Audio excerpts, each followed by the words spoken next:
Mesdames, Messieurs, bonjour, bienvenue sur Canal Numérique Télévision si vous nous suivez de partout. L'actualité nous appelle encore sur les élections de 2023 en République démocratique du Congo. Alors depuis hier soir, la Commission électorale nationale indépendante a décidé de publier la liste de 82 candidats qui ont été accusés de plusieurs antivaleurs selon eux. Alors à ce jour, il s'agit bien sûr des poids lourds et aussi de ceux qui ne sont pas connus dans la classe politique. Mais ce qui nous amène aujourd'hui ici à ma campagne, c'est l'invalidation du candidat Gentini Ngobila de l'Alliance des Congolais progressistes, ACP en sigle. Il n'est pas le seul, il est avec le secrétaire général du côté de Moamba, à l'occurrence Charles Mbutamuntu, mais aussi Maman Néline Tsassa à la Lukunga. Alors derrière moi, vous voyez bien le militant et le militante ont envahi la résidence du gouverneur pour venir protester contre cette décision. Sur ce, nous allons procéder maintenant au jeu de questions et réponses par des militants que j'ai cités tout à l'heure. Chacun va s'exprimer, va donner son point de vue sur ce qu'il qualifie de l'injustice par rapport à la Commission électorale nationale indépendante.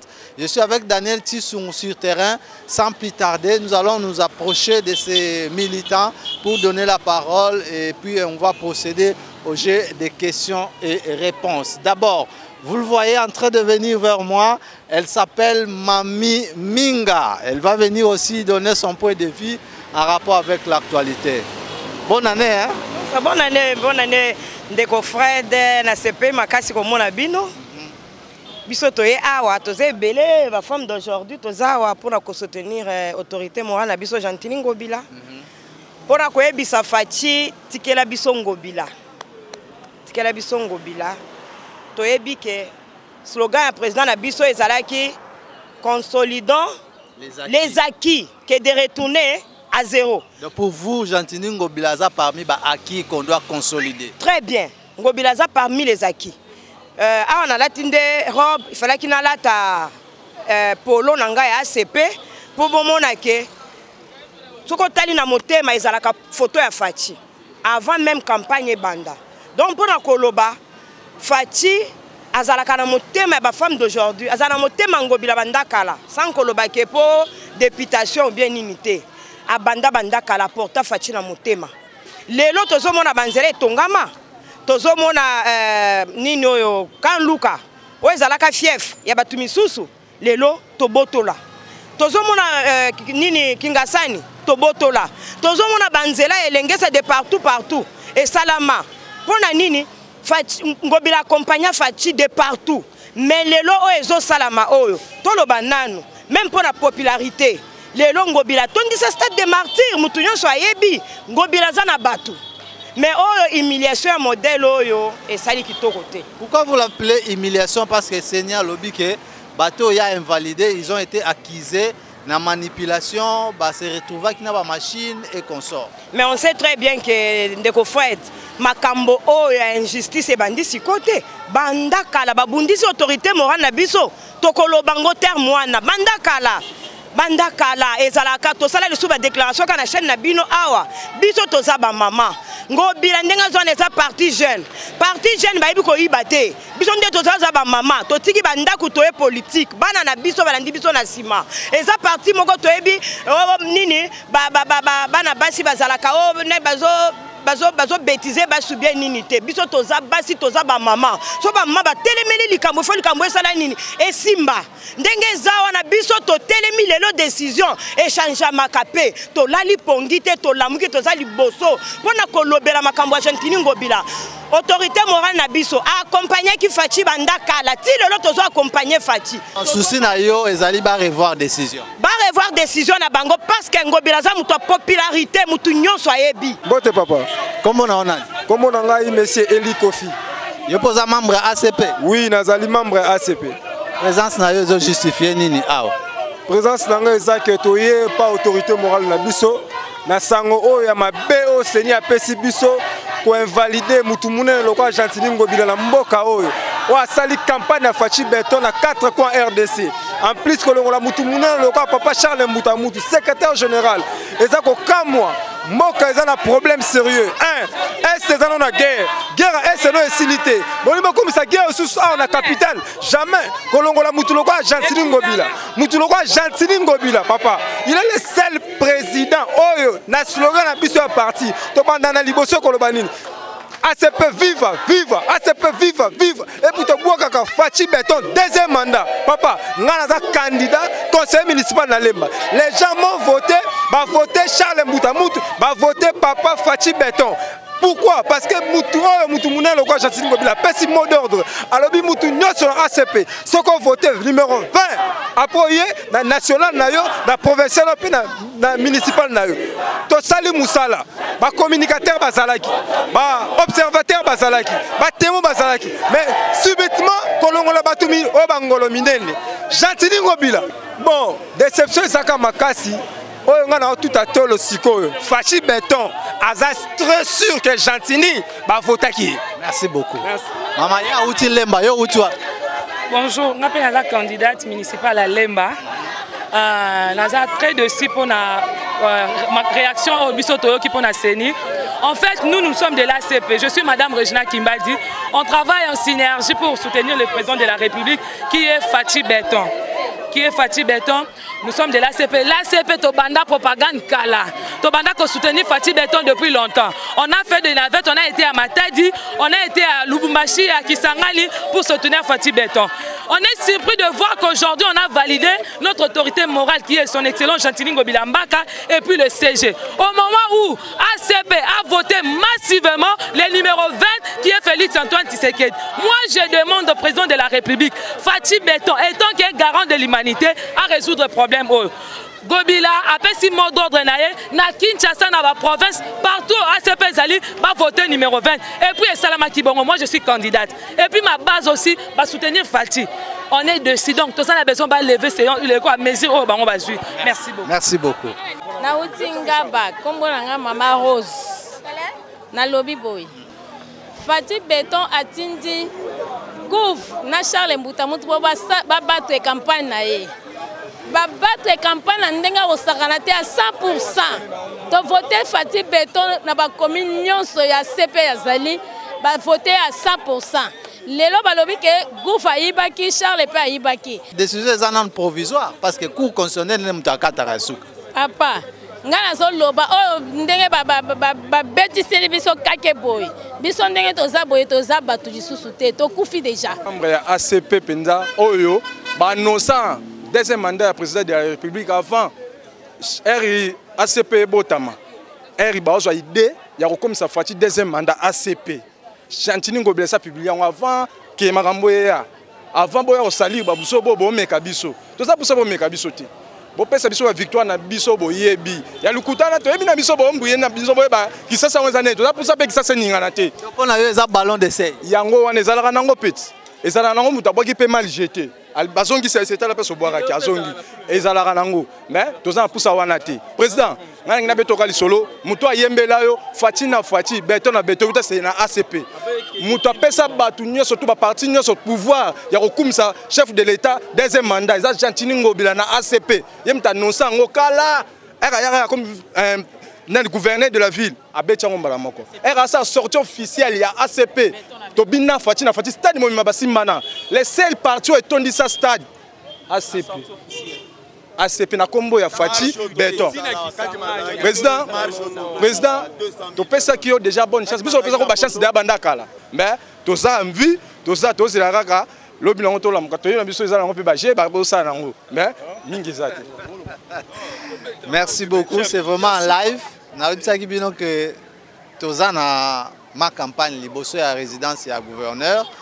Ambiance au bozo mona ezali les uns les autres en train de protester contre la décision de la commission électorale nationale indépendante. Il va aussi donner son point de vue. C'est un membre de ACP. Bonjour.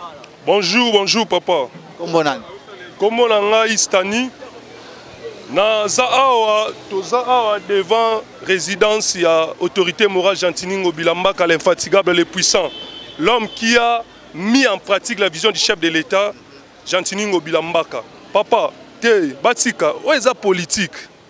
Où est la politique et l'église te? Ouais, c'est politique. On est bon memelango. Zéro lukani na politique. Il y a un autre lobby église. On est en politique, c'est des stratégies. Ceux qui baïbio, c'est que Yomoroza qui dit bas. Et puis ils vont démontrer baïbio nengenini. Baïbio nengenini papa. On est marambo nengekende. Mboka tolingi kimia. Pona yo ezali j'ai abato bazanga qui stratégie. Ouais, ça théâtre papa pire et simple. Moudounet topé cet exemple. Ceux qui il est puissant gentini. Wana Tokyo de là. Tout en est Charles Mbutamutu. Intérêt général. Au robot ya yo lo bakale quitter. Ezali vous nous to yora bango babanda ngo tondengeni. To za parti discipliné. To salara désordre té, to boyara autorité té. To yora to ça kadima à revoir décision. Sora lala ki. Achano tama ina misu. Parce que o eza mabe. O eza mabe papa. O eza mabe ba tu musu ba cité bango to. Ba biso moto vivre, o to moni. Mais tout le monde bon tenen. Na ba monga fula baza combien? Mais tout le monde bon tenen. Totika théâtre Gentini Ngobila, c'est la seule personne, l'autorité où il y a Tony Banzela, où il y a l'autorité dans le grand marché grâce à Gentini Ngobila. Kinshasa qui siège opposition. Kinshasa tout le monde qui siège opposition. Mais le grâce à Gentini Ngobila a récupéré Yango. Si vous théâtre ça les aponanines. Théâtre on a ça les aponanines papa pardon. Naebi que journal na yo chef d'état Rolanda Yango. Pour coup constitutionnel au baloba. Coup constitutionnel eza ko présenter l'élément de preuve pour na contester résultat à Seni. Mais Seni en tant qu'organe technique, ou organiser l'élection, il y a des preuves ou azoloba, mais pas preuve ou est imaginaire. Ou est église té, ceux qui ba ibio, c'est qui ozaki qui diba. Mais en politique, on sali stratégie alors Rolandanan. Merci beaucoup moi Mboka. Tous continuer balade alors que 82 candidats au bazali invalidés, mais quand même vous êtes témoins, ceux qui moutou aza invalidés. C'est que Bazo se reprochait de quelque chose. Mais ici, nous voyons du monde venir réclamer. On va poser des questions de savoir est-ce que Bangonde Batbavota qui ou bien Bangote. Bon, déjà, avec ce que nous voyons, c'est qu'il y a eu des voix pour le compte à Gentini Ngobila. Bonjour. Bonjour, mon frère. Très bien, pourtant. Très bien. Je pose un membre ACP. Nazali membre ACP. Ainsi les ade papa na lamuki na tongo kanda eleki. Na zotamula ne koti na maboko kanda eleki ndeko na ngai. Ngai na uti changu. Ngai na zamwa na njili. Minga kolobe ezali te. Place ozo simba, est-ce que tala bien, ou raisonner bien. To boy géopolitique na kata mboka. S'il vous plaît. Ngobila amuya mayo na ebanda tongo pona fati beton. Ngobila ngai na zamwa na changu ezali fête ya Fayulu. Fayulu azaki na population kangaki changu mais grâce à Ngobila ayeko déboulonner Fayulu les lobbies sont tout dans ma Fati beto grâce à Ngobila président Fati s'il vous plaît tala mwana na yo ba jeso le kala kati wana buzoba toza besoin ba cha buzoba te Ngobila ko continuer deuxième mandat na ndenge biso bana changu to pesi yo deuxième mandat biso to bengisa ko na s'intéresse na njili biso za bana njili bana changu toza besoin Ngobila a continuer deuxième mandat na ye car pas Ngobila asala bino nini pona ACP mais Fati beto za belema za besoin bana na eba simba pardon papa tala Ngobila mwana na yo c'est un kino lokola yo pardon tala Ngobila mwana na yo boni bazo salir ye boye bolingi nini na nzota mwana oyo bolingi nini na makila na ye nini asalite gouverner nini asala lokola Ngobila na mboka oyo eloko nini papa toza besoin de trouble te ACP ezali parti ya kimia mais tozo senga na bino si to comme lobby to ka Ngobila zongi nesika na ye Ngobila boni boye ko nkolo baboye vérité eza boye omoni pouvoir oyo topesi président de la république ewiti ni na mindele ni soki na banani biso moko ba congolais to votaki massivement donc tozali ki ba témoin na ba bureau avant tomoni lolenge topesaki chef de l'état confiance.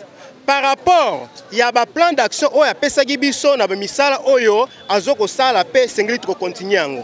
Lolenge moko pe gouverneur de la ville ou accompagné qui na misala wana ndeto votaki pe gouverneur massivement. Donc so moni ba voix kenda ke belé pas président de la République biso pe to votaki belé nani gouverneur de la ville.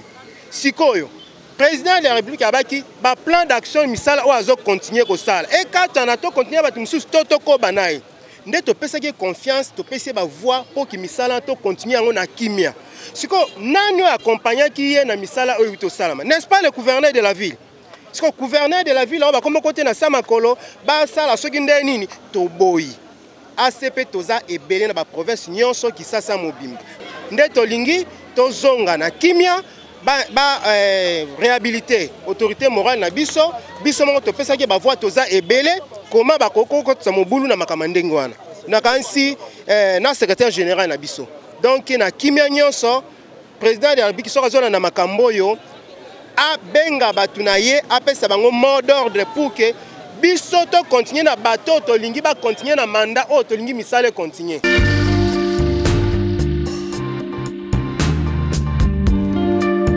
Mesdames, Messieurs, nous sommes arrivés pratiquement à la fin de cette actualité qui nous a mené chez Gentini Ngobila Mbaka en rapport avec l'invalidation de certains candidats à la Commission électorale nationale indépendante. Grâce à Modacho qui est intervenu ce matin, les militants et militantes de l'ACP ont quand même essayé ou tenté de barricader la route Ngouma, mais grâce à Cédine Fils de l'ACP également qui a calmé la situation, tout est redevenu normal. Le gouverneur Gentini Ngobila, serein, il est parti au bureau, il va travailler comme tous les jours. Alors nous disons merci à tout le monde qui nous ont assistés ce jour pour réaliser cette actualité. Merci à Daniel Tissungu et les autres qui sont ailleurs. Merci également à Gilles Vambenga et les amis qui nous ont accompagnés. Nous vous disons au revoir.